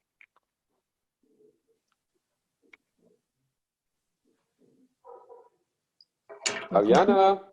Olá, Jorge. Soy brasileña, pero hablo desde Madrid. Hola. Olá, ¿me escucha? Ah, hola, hola. Hola, soy brasileña, pero hablo desde Madrid. ¿No? Ok. Bueno, yo actualmente soy psicoanalista y antropóloga. Estoy encantada de ler tu libro porque me sentí muy identificada que hay una frase tuya, ¿no? Que todo psicoanalista debería tener un poco de antropólogo. Y bueno, yo veo que yo dialogo muy poco con los psicoanalistas respecto o sea, el mundo transexual, y vengo desarrollando un trabajo en una asociación de migrantes con transexuales brasileñas, que vivem aqui em Madrid. ¿No? Entonces, quería te parabenizar porque tu libro me está servindo mucho para que yo piense esas cuestiones, porque yo creo, como ha dicho ahora Eduardo... Fabiana, ¿puedes acercar más el micrófono porque se escucha muy bajito? Qué pena, es que no tengo micrófono. Ah, ok. ¿Me escuchas? Ahí está mejor, sí. No, es que yo digo, bueno, yo creo que tu libro me está ayudando para que yo pueda pensar las cuestiones relacionadas con este mundo no transexual, que me viene, o sea, desde una asociación de migrantes, viene se dando algumas demandas de transexuales brasileiras que vivem aqui em Madrid. E que veo que a psicoanálise, todavia, há muita dificuldade de poder discutir esse tipo de questão. Então, é simplesmente parabenizar-te e se puedes decir algo sobre os trans, te agradeceria. Si puedes, ¿qué con los trans? Si puedes decir algo. No, mira, yo puedo hacer algo que creo que te va a ser muchísimo más útil. Yo digamos, como le decía a Eduardo, y esto también es un poco respuesta para Eduardo, ahora que me doy cuenta, digamos, me centré más en la cuestión gay porque me interesa, hasta casi diría por cuestiones eróticas, pero conozco gente en Buenos Aires que está trabajando de una manera fabulosa el tema de la población trans, y los puedo conectar, o sea, mandame un mail o conectate con mi Facebook y yo te conecto con la gente que realmente va a tener algo para decir mucho más interesante que yo. Muchas gracias. Porque viene trabajando, y lo que me parece importante, no solo teóricamente, sino que tiene un centro asistencial que han hecho un trabajo fabuloso, que están logrando que mucha gente trans pueda confiar. ¿Sí? Entonces, me parece que, claro, dicen acá de referencias de Susie Shock o de Marlene, sí, obviamente, pero digo, dentro del campo del psicoanálisis, de gente que está trabajando en el centro ameguino y que realmente le está dando lugar a la población trans y que está generando un discurso a partir de lo que escucha y de lo que aprende, no de lo supuesto de lo que dijo Lacan, o no importa qué autoridad. O sea que contactate conmigo y te contacto con esta gente que va a estar súper encantada, seguro, de dialogar con vos. Ok. Está Lina. Lina pidió la palabra. Lina, ¿dijiste? Pará, espera. Sí. Acá Andrea Safe me dice si los nombres. Sí, estoy hablando de Cecilia Montenegro, de Pablo Tajman y de Juan Pablo Pulleiro. Los tres están haciendo un trabajo fantástico. Cualquiera, si quieren pedirme referencias, pídanme. Ok, adelante, Lina. Lina, bueno, yo estoy muy contenta de poder de nuevo escucharlo a Jorge, aparte de haber leído el libro y haber ido a otros conversatorios, y me preocupa, y un poco pensando todo lo que Jorge ha escrito y lo que venimos hablando ahora, y lo que yo por ahí he estado leyendo últimamente, cómo salir de la heteronormatividad en la teoría, sobre todo porque quiero presentar un trabajo para la comisión de doctorado de la UBA, que está puesta en un lugar en donde no ve. Entonces el tema es cómo presento los conceptos, y acá estamos charlando todo esto, y yo lo que pensaba es esta cuestión de que el psicoanálisis es heteronormativo en la medida en que toma el orden simbólico separado, que es un poco lo que traía Jorge, de lo que es el orden social. Y acá vienen los textos de Foucault que mencionaba Jorge, es decir, el orden simbólico lacaniano quedaría alejado de lo que sería la norma social. Entonces, ahí me ha servido algunos textos de Judith Butler, como Deshacer el género, cuando ella plantea que el psicoanálisis toma la ley como una ley abstracta, y acá entra a cuestionar la ley del padre como única ley, y que esa ley podría ser leída desde las normas sociales. Entonces, está el gran tema, ¿no es cierto? El orden simbólico como transhistórico, como inamovible, como fijo, esta ley del padre como fija, la castración en relación al nombre del padre, y distinto de las normas sociales y el orden cultural que van variando con la época. Entonces, pensarlo desde esas normas permite deconstruir el Edipo, que el Edipo sea nada más que una diferencia, marque la diferencia de generaciones, pero no la diferencia de géneros, y además permitiría pasar del falo como organizador a otros organizadores, es decir, habría que deconstruir muchos conceptos de la teoría. Y me quedé muy contenta con algo que leí hace unos días del grito de Antígona de Judith Butler, cuando ella dice: ¿qué hubiera pasado si el psicoanálisis hubiera partido del mito de Antígona y no del mito de Edipo? Porque el mito de Antígona permite pensar en deconstruir el parentesco, porque Antígona era hija de Edipo y hermana de Edipo, tenían la misma madre. Y Antígona, a su vez, tenía conductas varoniles, es decir, que de género. Y además, Antígona era de algún modo como una figura feminista, porque interpelaba a Creonte, al querer enterrar su hermano. Entonces, acá hay un montón de elementos que serían interesantes, que al menos a mí me pueden servir para poder argumentar teóricamente, y que van de la mano de todo esto que viene pensando Jorge.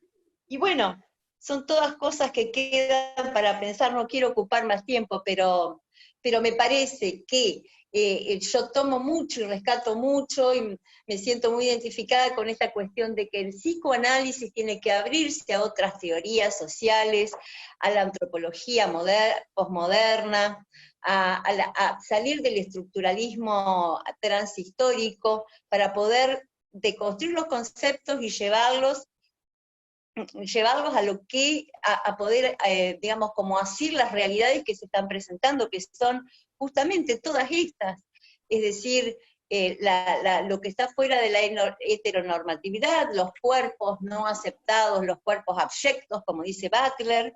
Entonces, bueno, esto es un poco, y no quiero ocupar más tiempo, pero me siento muy contenta de participar con todos ustedes. Bueno, muchísimas gracias, Lina, siempre sos tan amorosa. De todo lo que dijiste, que es un montón, obviamente voy a subrayar algo que me parece fundamental, que es cierto, dentro del discurso de Lacan aparece este concepto que, si uno lo lee de Foucault, parece un poco peligroso, que es el concepto de la ley, así en singular, ¿no? Porque la vuelve demasiado trascendental y absoluta, cuando lo que hay en todo caso es leyes y además hay normas, lo cual abre otro campo, digamos, muchísimo más interesante. Pero sí, buenísimo. Te agradezco un montón, Lina. Te agradezco dos cosas, Bueno, tu intervención y que estés acá, porque podrías no haber estado. Ok, bueno, gracias. bueno, está Graciela Brescia.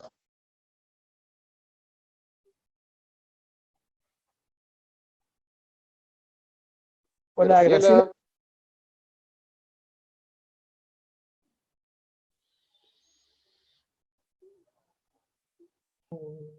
Hola, Hola. Graciela. Sí, Hola. le doy el paso a Hugo. hola, Ok. hola Jorge, soy, Hola, ¿qué tal? soy Hugo Gordó, que estoy con Hola, Graciela Hugo. Brescia. ¿Qué tal? ¿Cómo estás? Mira, Bien. una pregunta, Jorge, a ver si puedo resumirla brevemente. En el comienzo, cuando vos diste la primera de las razones por las cuales escribiste el libro, apareció una declaración tuya como homo analista, Ujú. ¿sí? Bien. Que es Y una palabra que le robé, digamos, a Fabrice Bourlet. sí, exactamente. Y nombraste comentarios de algunos amigos desaconsejando eso por una cuestión que yo entendí estrictamente del orden social. Ahora, la pregunta es esta. Dentro del dispositivo analítico, ¿vos notaste algún efecto de esa declaración tuya? ¿De algún modo esa declaración tuya apareció o no apareció en el dispositivo? Que estamos Eso, diciendo dispositivo analítico, el dispositivo con los analizantes. exactamente. O Déjame sea, pensar, es súper interesante la pregunta. en Eh, términos transferenciales, digo, sí no, la podés pregunta responder, está... ojo, No, ojo que no, yo... sí puedo, me Ah, resulta bueno, súper bueno, bueno. interesante la pregunta además. Sí, digamos, vos viste que esta cosa que bien ubica Kossovsky y Sedgwick, que del closet nunca se termina de salir, porque siempre se puede rearmar. A mí me pasa que yo no sé de mis analizantes, algunos yo no sé si saben o no que soy homoanalista. Sí, claro. Porque, viste, puede ser que lo sepan y no lo incluyen en el discurso. Pero sí me ha pasado que ha venido, que me han tocado algunos analizantes que vinieron porque sabían que yo era homoanalista. Generalmente analizantes gays que sentían que iban a ser mejor escuchados. Ese fue un efecto que tuvo. Bien. Y Perdón, Jorge, ¿ibas a decir algo más? no, estaba pensando si había algún efecto más. El que me acuerdo ahora es ese. Capaz que hubo algún otro que en este momento no estoy teniendo en cuenta. Igual, pues es que en general me doy cuenta que a la gente le importa bastante poco. Es bueno, en este caso de alguien que siente, yo creo que lo que sienten esos analizantes es que no se van a encontrar con los prejuicios que hay en muchos psicoanálisis respecto de lo gay. Entonces, digamos, saberlo los tranquiliza en ese sentido. Pero también creo que a muchos pacientes les chupan huevo, les da lo mismo. Perfecto. Muchas gracias, Jorge. No, gracias a vos. Está Alberto Esladoña, tío. Hola, Alberto. Hola, Alberto. hola, ¿qué tal, Jorge? Bien. Gracias por estar Bueno, acá. no, el gusto es mío de volver a encontrarte. Quería, en primer lugar, agradecerte tu estilo. El estilo testimonio Gracias. de un psicoanalista lacaniano. Para mí, tu libro, tus exposiciones, para mí, es el testimonio de un analista, es una especie de pase, a mi gusto. Yo O creo sea, lo mismo, sí. Yo creo que es el pase mío. exactamente, yo estoy totalmente de acuerdo contigo.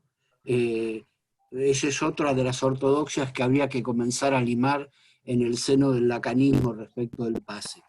Primera cuestión, eso. Segunda cuestión, me parece muy importante el hecho de que tú hablaste de la carnadura. La carne no es un tema, la carne. Foucault habló sobre las confesiones de la carne, no habló de las confesiones del cuerpo. No es lo mismo el cuerpo que la carne, aunque a veces en sentido coloquial utilizamos una en lugar de otra. Pero creo que corresponde indicarlo, porque la carnadura, creo, pone en tela de juicio la neutralidad que se teorizó en el psicoanálisis, tanto de origen freudiano como en el de origen lacaniano. La carnadura rompe el tema de la neutralidad. Y después, una cuestión te quería preguntar. Tú le das lugar a tu manera, en tu lectura, de cómo se lee el complejo de Edipo, y simplemente te quería interrogar sobre lo siguiente. ¿Consideras que el complejo de Edipo es determinante? ¿No está cuestionado en acto, en los decires que no se escriben, a lo cual tú siempre le has dado lugar, el carácter constituyente del complejo de Edipo? Te pongo un ejemplo. En mi caso, la discriminación que sufrí, incluso que viví en el terreno mismo del organismo, es porque soy zurdo. No solamente por mis ideas políticas, que no tienen ninguna importancia, sino porque escribo con la zurda. Con la mano izquierda. Exactamente, exactamente. Incluso en París, en broma, pero yo me lo tomé en serio, me diagnosticaron que alguna cuestión no había resuelto en mi análisis, que seguía escribiendo con la mano. Que por eso era zurdo. Exactamente. Es algo no resuelto. Exactamente. O sea que en el terreno de las minorías, y yo creo que por suerte el psicoanálisis es una práctica rarita, minoritaria, hay ciertas cuestiones que tendríamos que dialogar de otra manera. Entonces, vuelvo a mi pregunta. ¿Seguís considerando que, aunque leído de otra manera, sigue siendo estructural? No estoy diciendo del lado de los analizantes, estoy hablando del lado de la teoría psicoanalítica. Al complejo de Edipo no está cuestionado por la carnadura, sea o no homo, hetero, lésbico, gay. Sí, sí. Bueno, es una pregunta súper interesante, pero también súper difícil y requeriría también como sentarnos a charlar largo, supongo. Pero la respuesta rápida, y yo me inclinaría más por un sí que por un no, me parece que determina, digamos, quiero decir que es un poco lo que dije antes. Creo que el modo en que uno establece las primeras relaciones erótico, gozosas, afectivas, marca mucho cómo se posiciona uno ante el goce. En ese sentido siento que sí es determinante. Lo que no sé si entendí bien es lo que vos decís del lado del analista, del lado del analizante. Digo, para un sujeto me parece que esas primeras experiencias tienen marcas indelebles y que de alguna manera uno se pasa la vida queriendo volver a una escena que nunca existió, pero que donde uno leyó el deseo del otro, me parece que sigue siendo verdad. No me parece que sea la totalidad del deseo, pero me parece que es un punto importante. Hay alguien anotado que figura como Valev, con B corta, Valev. No sé si está por ahí. A ver, esperen un segundo que tocaron el timbre, es una cosa extrañísima en este momento, pero voy a ver. Ok. Esto pasa en vivo. ¿Está por ahí esta persona, Valev, con B corta? Fernando, no sé si me escuchás. A mí me gustaría una breve pregunta. Soy Nuni Maldonado. Nuni, pero hay una lista, hay una lista de gente. No, lo que pasa es que la gente es estúpida. Le dije que me tenía que traer un libro. Aclaré que lo dejen en el buzón y que hacen me tocan el timbre. Bueno, en fin. No te compliques. Nuni quería hablar, pero hay una lista muy grande, ¿no? Después de Valev está Catherine.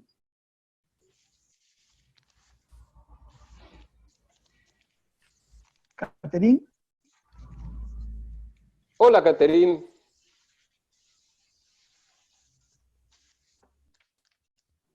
Bueno, Inés Crespo, entiendo que había pedido también la palabra. Ah, qué extraño, no le pedí, pero gracias. No, Yo la pedí, pero aprovecho. Sí, aprovecho quizás solamente para hacer un comentario que sin haber leído el libro. ¿Querés habilitar la cámara? Así se puede, Sí, te puedo ver. puedo. A ver, Gracias. despegar acá. Hola. ¿Qué tal? Quería decir nomás, sin haber leído el libro, lo cual lamento profundamente, pero bueno, es la oportunidad para leerlo. Y son como maneras de ir acercándose. Sí, esta es una ocasión. Sí me parece que en la manera, digamos, teniendo un poco de experiencia trabajando en el accueil, son espacios Acoger, claro. tipo Maison Verte, no sé si les suena un poco, un espacio que fue creado ¿Vos estás en Francia? en Francia, sí, París y aledaños. Y claro, en el accueil des enfants son estructuras a las que pueden ir chicos de 0 a 4 Acogida años. de niños, creo que se podría traducir, ¿no? Algo así, solo que acogida, no sé. ¿No te gusta? No funciona bien, pero algo así. Claro, van chicos súper chiquitos, de 0 a 4 años, y lo que está en juego, digamos, de lo que vos recoges del Edipo, lo que está en juego ahí, y a la vez, ¿cómo decirlo? La advertencia, si se puede llamar así, la advertencia que yo escucho en la presentación de hoy, estaría bueno que todo el mundo la tuviera en mente, porque hay mucha heteronormatividad en esos espacios. Mucha. Profundamente. ¿Y en qué se nota? ¿En qué se nota? ¿Y en qué se nota? Y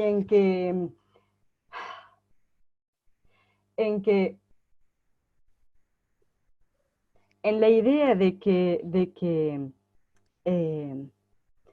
los chicos que van ahí, acompañados por los padres o quien fuera, puede ser una nunú, puede ser quien fuera, van ahí y no van ahí necesariamente porque haya una dificultad, pero van ahí y hay un tipo de escucha, una escucha que tiene, digamos, que resuena con el inconsciente, claramente, no son espacios de tratamiento, de salud, uno va y viene como quiere, pero claro, los chicos que van ahí, en cierta medida, interpelan cánones, en lo que sucede que a veces es súper sencillo, simplemente juegan y ponen en juego una escena de este jueves, un chico que jugaba con unos muñequitos, que está la mamá, el papá, en fin, las figuras que podrían nombrarse de ese modo. En un momento el chico nombra 2 mamás.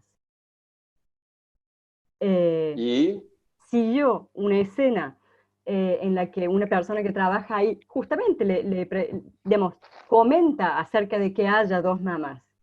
Y una vez que el niño se va con su mamá, que lo había acompañado, estábamos limpiando, organizando, pues bueno, hay que limpiar mucho en este momento, el comentario de la persona con la que yo trabajaba fue: 2 mamás, ¿qué será? ¿Cuál será el problema? ¿Ves? No, claro, esta vez, y dicho tal cual, ¿ves? Dicho, como se dice, extraoficialmente, mientras limpian. La verdad aparece ahí, claro.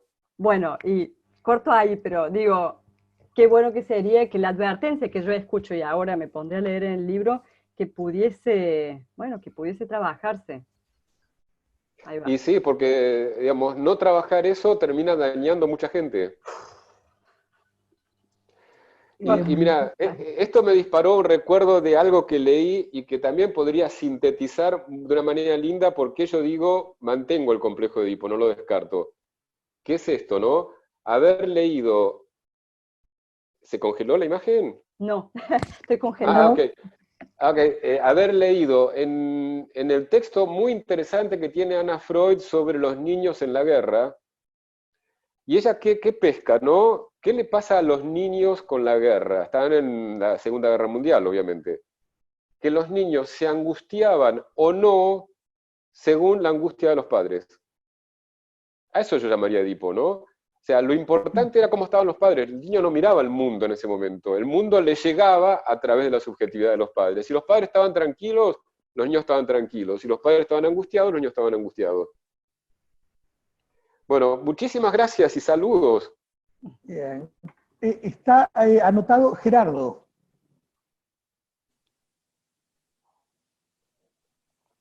Gerardo.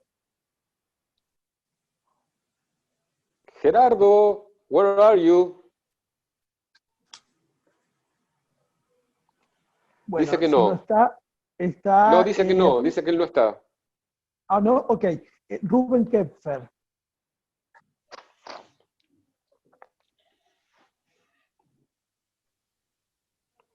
¿Rubén? Hola.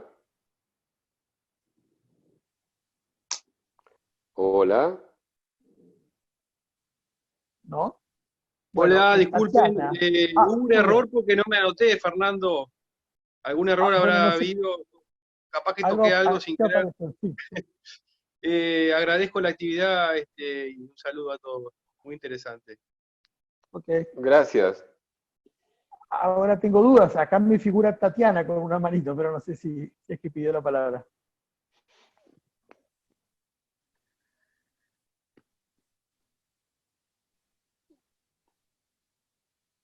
No, no la pidió. O sea, ¿qué pasa? No que pidió. aparecen Bueno, manitos que nadie puso. Aparecen manos que nadie conoce. Fernando, soy Graciela Graham, yo la pedí, te recuerdo.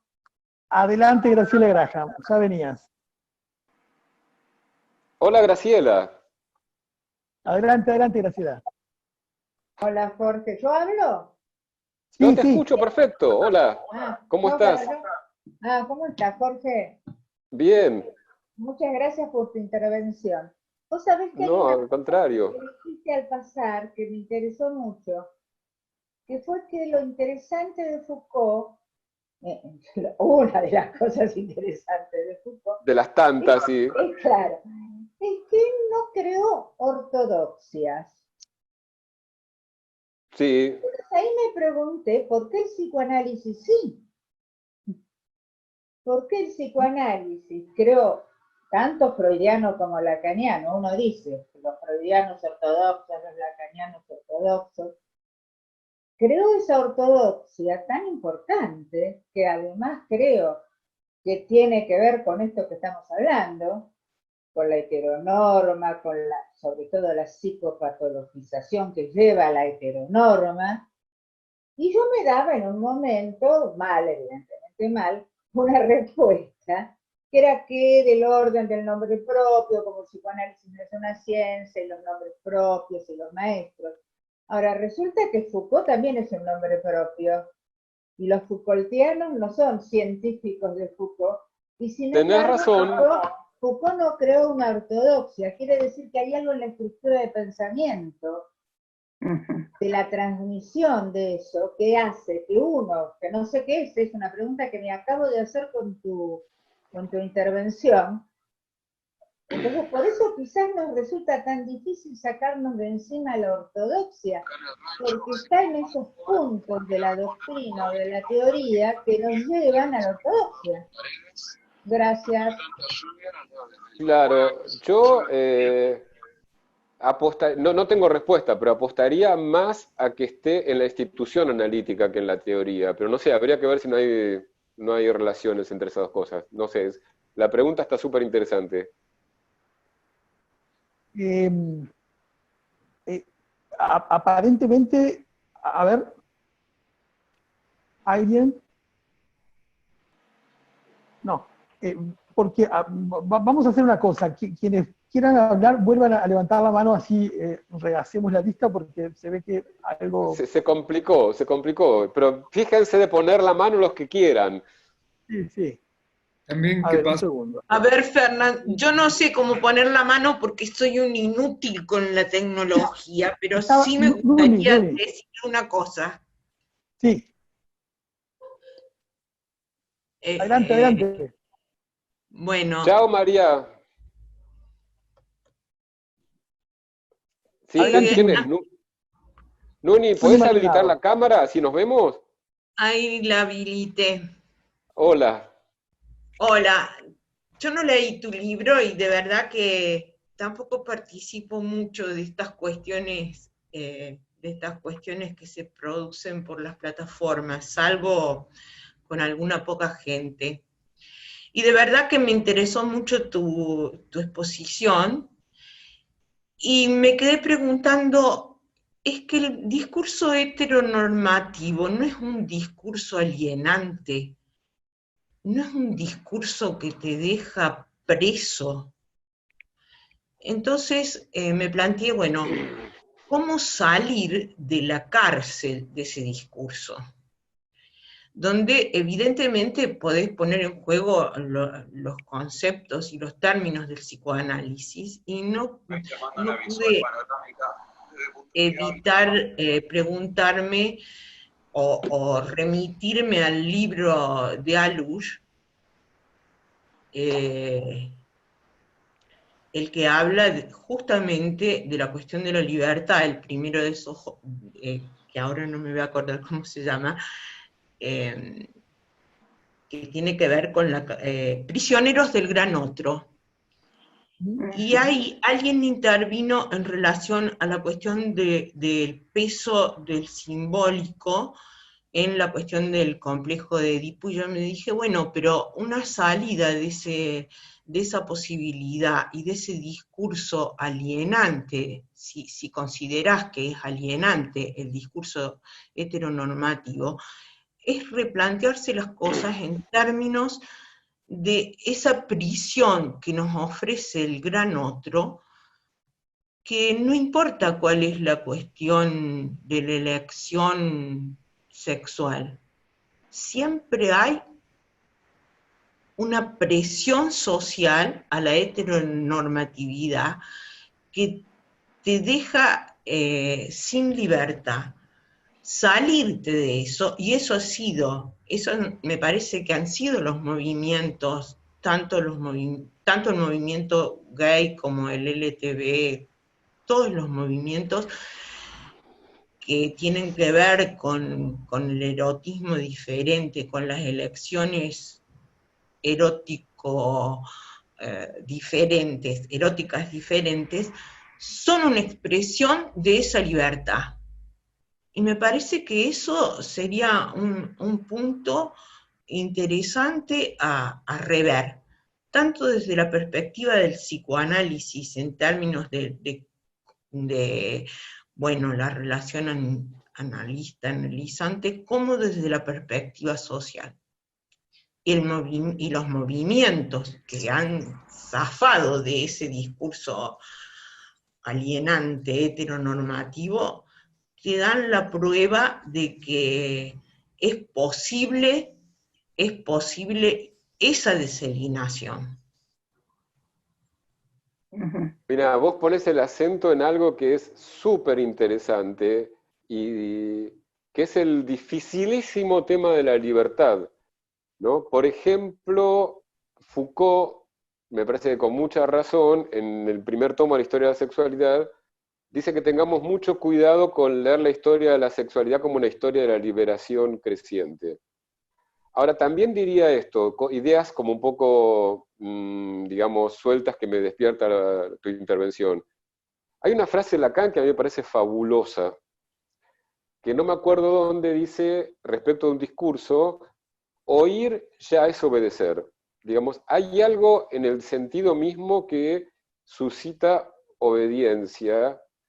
Y obviamente, digamos, absolutamente la heteronormatividad puede ser una cárcel, pero también la homonormatividad puede ser una cárcel. Cualquier discurso se puede volver alienante. De hecho, yo, por ejemplo, conozco gente que padece mucho la homonorma en el ambiente gay.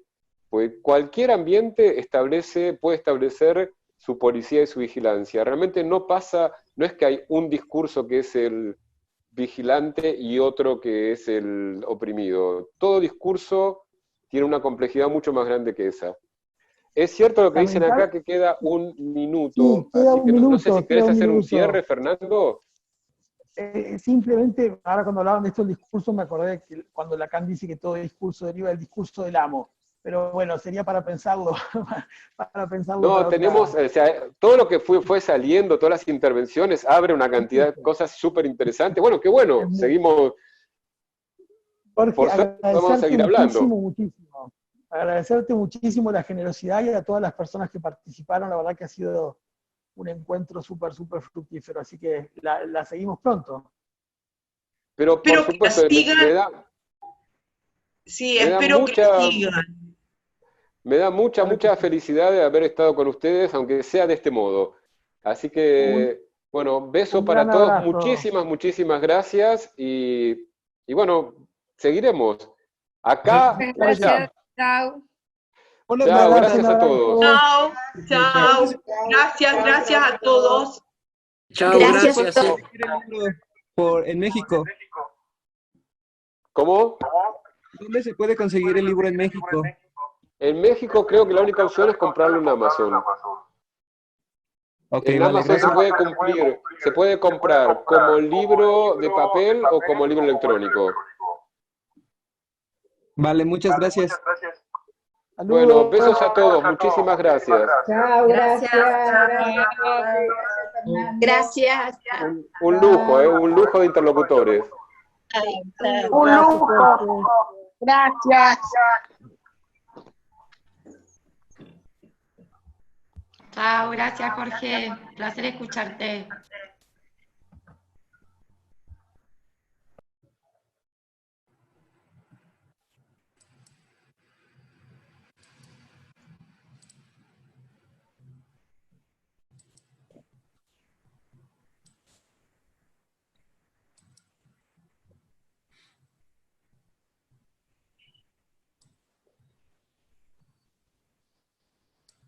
A ver cómo salgo. Gracias para todos.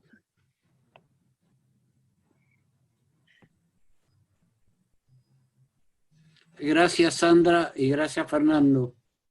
No, a ti, Alberto, abrazo. Chao, Alberto.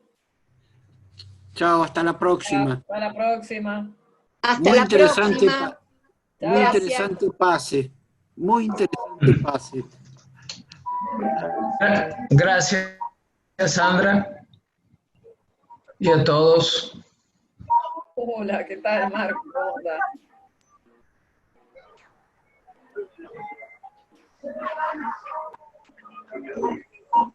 Uno no se quiere ir. Gracias, Sandra y Fernando. Estuvo muy bueno. Sí, que Sandra, que si se puede repetir de alguna manera, me parece muy válida la experiencia. Gracias otra vez. Chao.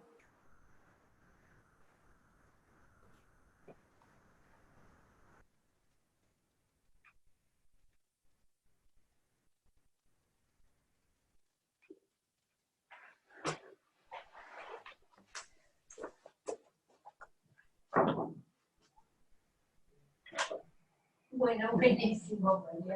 No sé cómo salir.